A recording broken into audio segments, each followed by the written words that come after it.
The price of oil has been plummeting, and whether you consider that a good thing depends on who you are. Drivers certainly have benefited from the drop, as Council on Foreign Relations analyst Michael Levy explained to NPR.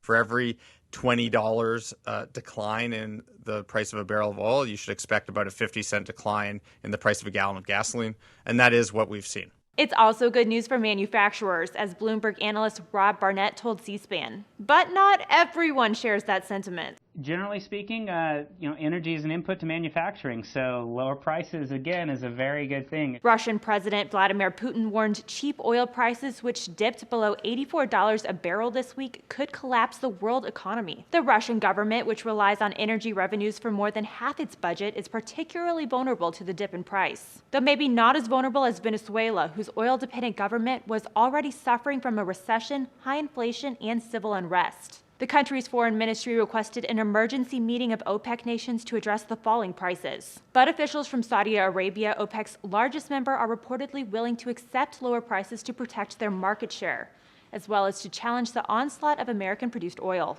The boom in American oil is largely due to hydraulic fracturing, a process that is more expensive than traditional oil production, making it more susceptible to dips in oil prices. But it's unlikely the low prices will squeeze the margins of U.S. oil production, however. Some analysts believe the industry could remain profitable even at $60 a barrel. For Newsy, I'm Madison Burke.